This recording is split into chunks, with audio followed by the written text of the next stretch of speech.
नमस्कार दोस्तों। किसी ने बड़ा अच्छा लिखा है। मैं किसी कवि को पढ़ रहा था कि कौन है ये लोग जो बम बनाते हैं, इनसे अच्छे तो कीड़े हैं जो रेशम बनाते हैं। आज आप देख रहे हैं कि पूरी दुनिया युद्ध की तबाही से किस तरीके से जूझ रही है। चूंकि आज पूरा विश्व कहीं ना कहीं एक दूसरे से जुड़े हुए हैं। मतलब जो देश हैं, उनकी आर्थिक गतिविधियां दूसरे देशों पर बहुत ज्यादा निर्भर हो गई हैं। आज चाइना का माल काफी हद तक भारत में आता है, भारत का माल भी दूसरे देशों में जाता है। पूरे वर्ल्ड का जो ट्रांसपोर्ट है वो कनेक्ट हो गया है। अगर आज किसी देश को कुछ भी नुकसान होता है तो लगभग उसका असर पूरी दुनिया पर पड़ता है। और जब युद्ध चल रहा हो लगातार, जिसके साल दर साल बीतते जा रहे हैं और जिनके रुकने के ना तो कोई आसार दिख रहे हैं, जिनने मानवता पर्यावरण की बेतहाशा तबाही मचाई हो, तो हमें देखना पड़ता है। आज मेरे पास बहुत अच्छा डेटा मिला है दैनिक भास्कर का कि युद्ध हम पर कितने भारी। अगर युद्ध ना होते तो हमें कितना फायदा होता, पूरी मानव सभ्यता इससे क्या लाभ उठा सकती थी। इसके अतिरिक्त आपके लिए ये ये जानना इसलिए भी जरूरी है क्योंकि आपकी परीक्षाओं में अक्सर ऐसे निबंध आ जाते हैं। ठीक है, अंतरराष्ट्रीय सुरक्षा से संबंधित निबंध भी आपको आते हैं, उस प्रकार के आपके प्रश्न बनते हैं और आपको समझ विकसित होनी भी चाहिए। तो इसका जो टाइटल दिया है वो ये दिया गया है कि यदि दुनिया पर अगर युद्ध युद्ध नहीं होते, या फिर ये कह सकते हैं कि दुनिया पर युद्ध कितने भारी। ठीक है, हम ये देखेंगे आज।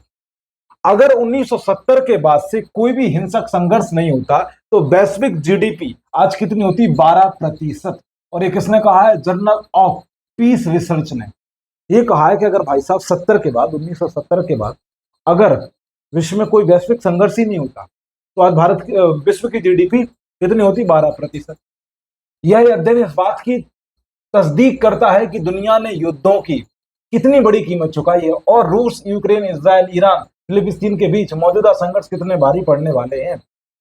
अब हम यहाँ शुरू करते हैं। 7 अक्टूबर 2023 की बात है जब हमास ने इसराइल पर अटैक किया और इसराइल ने भी हमास को तबाह करने की कसम खा ली और बदला लेने की सोची।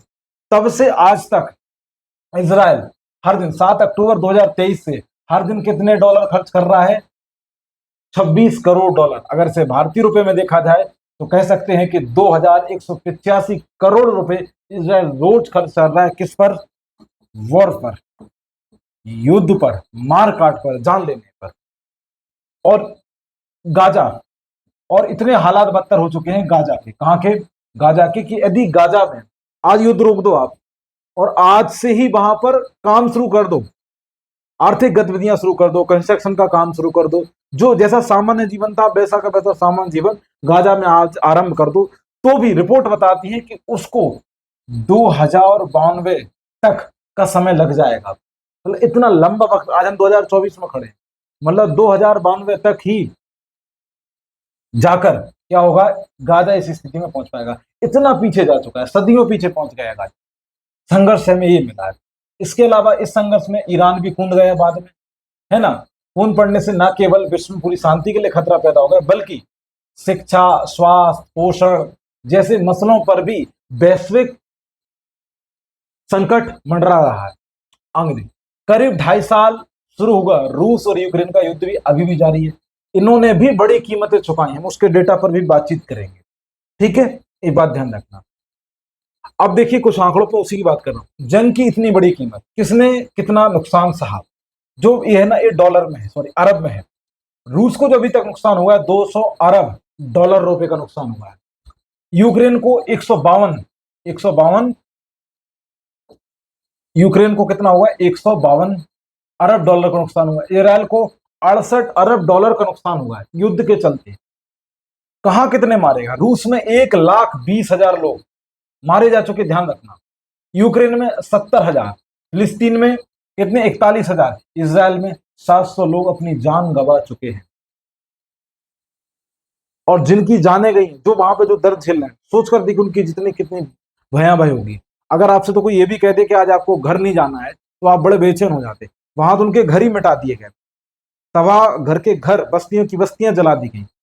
इसीलिए शायद वो क्या नाम से बशीर बद्र साहब का शेर याद आता है कि लोग टूट जाते हैं घर बनाने में और तुम तरस नहीं खाते हो बस्तियां जलाने में।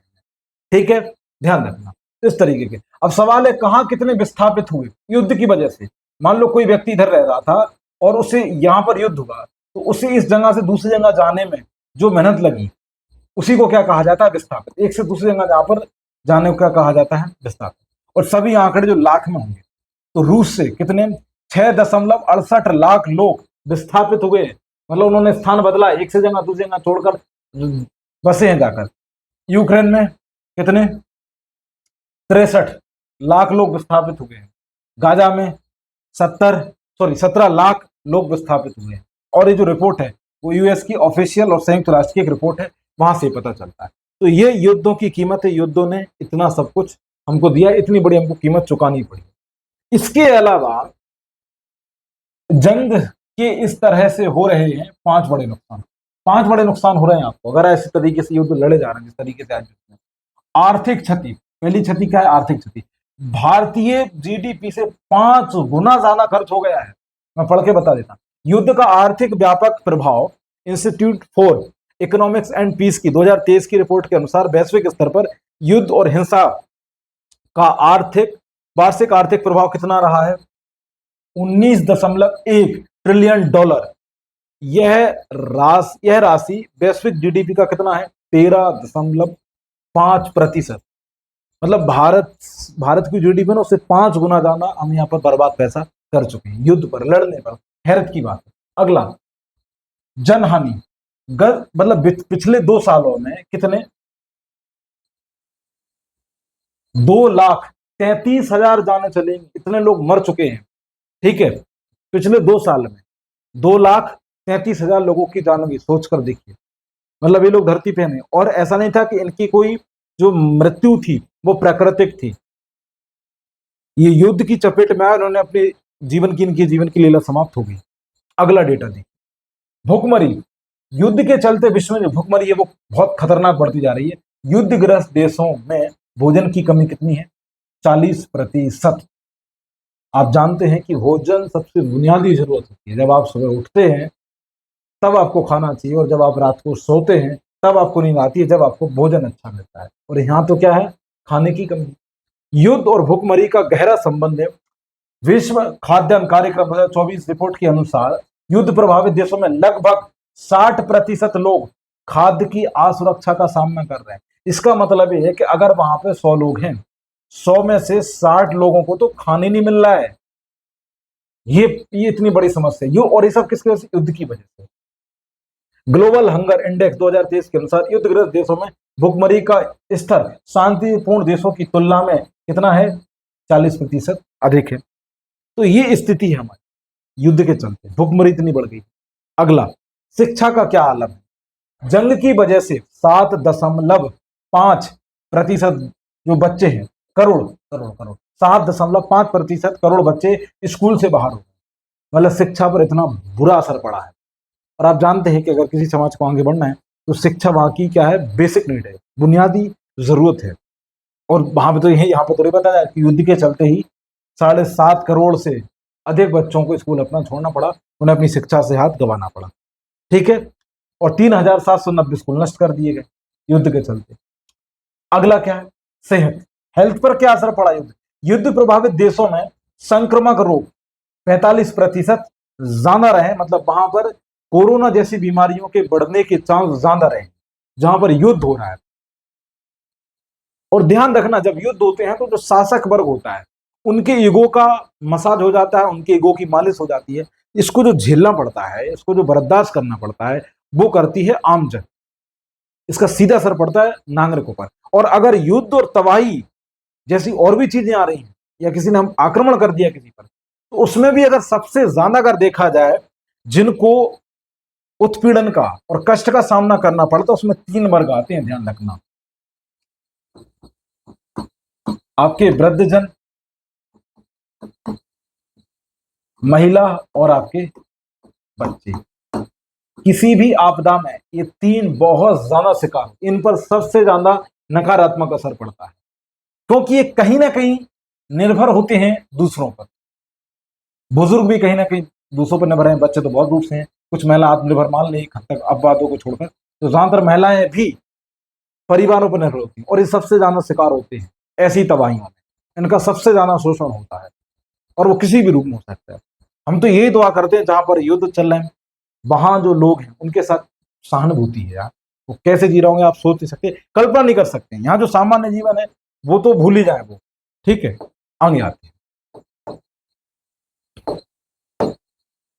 अब देखो, ये हमने बताया कि युद्ध हुए और इनके ये नुकसान हुए, भोजन की कमी, सेहत की हालत खराब है, शिक्षा भी बद से बदतर होती जा रही है, जन हानि भी बहुत ज्यादा हो रही है। 2 लाख से ऊपर लोग जाने चलेंगे पिछले 2 सालों में, ठीक है।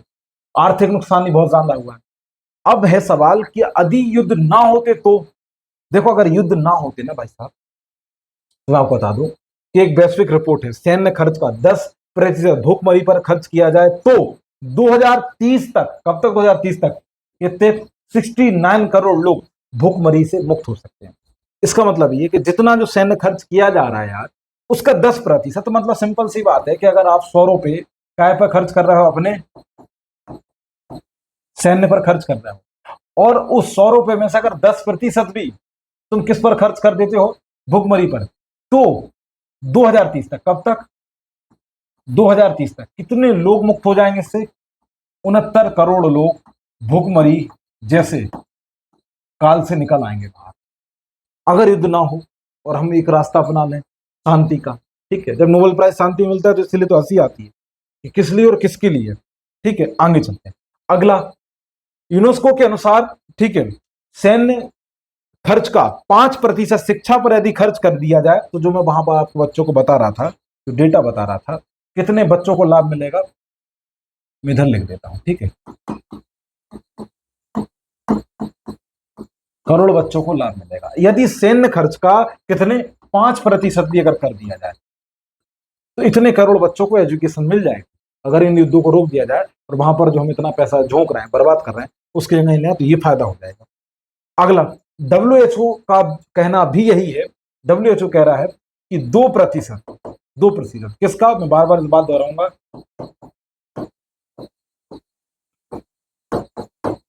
सैन्य खर्च का यदि 2% अपने जो हम आर्मी पर, इन सब पर, युद्ध पर खर्च करते हैं, 2% भी अगर हम खर्च कर दें तो दुनिया के 10 करोड़ लोगों को क्या है, बीमारियों से निकाला जा सकता है, उन्हें बेहतर स्वास्थ्य सुविधाएं उपलब्ध कराई जा सकती है। यदि हम युद्ध ना करें, यदि हम लड़े ना, यदि विश्व में जो संघर्ष चल रहा है, जो हिंसा का संघर्ष चल रहा है, अगर वो ना हो तो हम बेहतर स्थिति में हो सकते हैं। ये हुई, मैंने बताया कि आपको युद्ध हुए तो क्या नुकसान होगी, यहाँ मैंने बताया अगर युद्ध ना हो तो हमें क्या क्या फायदा होगा, ठीक है। अगला डेटा देखते हैं इसी से संबंधित। 2 मिनट में कलर ले लेता हूँ दूसरा, ये थोड़ा सा जम नहीं रहा, याद है, ठीक है, इसको भी नहीं,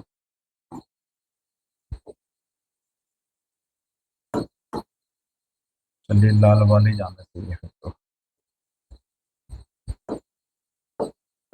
ठीक है, बढ़िया। 20 लाख परिवारों को घर मिल सकते हैं अगर सैन्य खर्च, देखो सिंपल बात है, आज सबसे बड़ी प्रॉब्लम क्या है, रहने की समस्या, कि रहे कहां आदमी।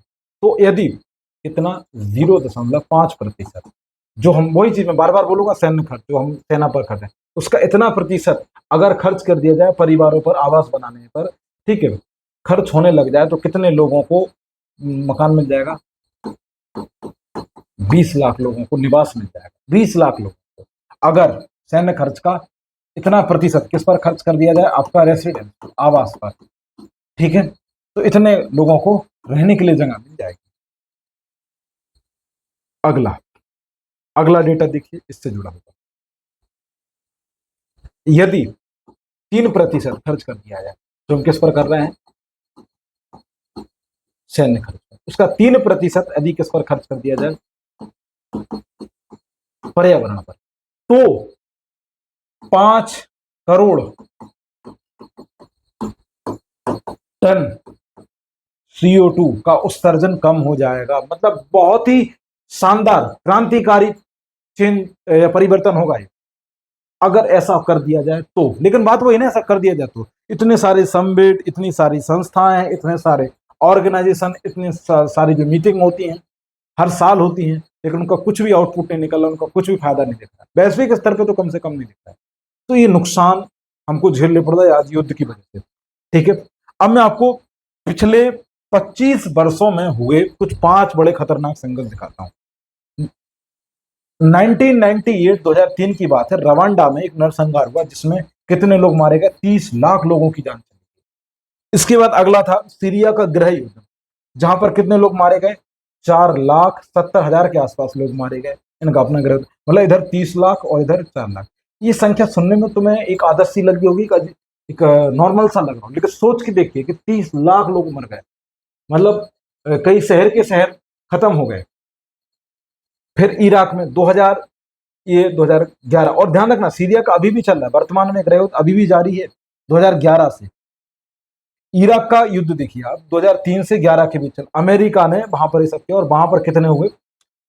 85,000 से अधिक लोगों की जान चली गई। इराक का युद्ध हुआ, वहां पर अमेरिका ने हस्तक्षेप किया, 85,000 लोग मर गए। इसके बाद अफगानिस्तान, 2001 से 21 तक 30,000 नागरिक, अफगानी नागरिक मर गए सिर्फ इन संघर्षों के चलते।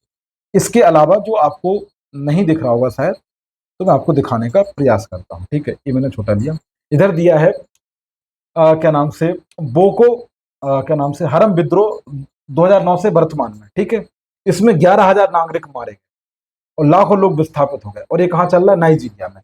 कहाँ चल रहा है? नाइजीरिया में। तो ये युद्ध हैं और ये युद्धों के परिणाम हैं। तो युद्ध दुनिया पर इतने भारी है, यदि युद्ध ना हो तो बड़े रूप में हम पूरी मानव सभ्यता के लिए बड़े लाभ और फायदे देख सकते हैं। ठीक है, तो पहले तो इनको रोकने का प्रयास होना चाहिए पूरे विश्व का, और जिसके लिए लगातार संस्थाओं को काम करना चाहिए। ऐसे में यूनाइटेड नेशन की प्रासंगिकता और उसके रेलेवेंस पर भी क्वेश्चन उठते हैं कि उसका अब कितना महत्व रह गया। ठीक है, तो हम आशा करते हैं कि आपको यह वीडियो और कंटेंट दोनों पसंद आए होंगे। अगर पसंद आए हैं तो वीडियो को लाइक कर दीजिए, शेयर कर दीजिए और सब्सक्राइब कर दीजिए। अगर आपकी ज्ञान में थोड़ा बहुत भी इजाफा हुआ है इससे, है ना, तो कमेंट बॉक्स में कुछ बढ़िया सा लिख दीजिए। और अगर हमारे लिए कोई राय हो तो वो भी आप सुझाव दे सकते हैं, कमेंट बॉक्स के लिए खुला हुआ है। अपना ख्याल रखें, अपने स्वास्थ्य का ख्याल रखें, पर्यावरण, राष्ट्र और महिला तीनों का सम्मान करें। जय हिंद, जय भारत।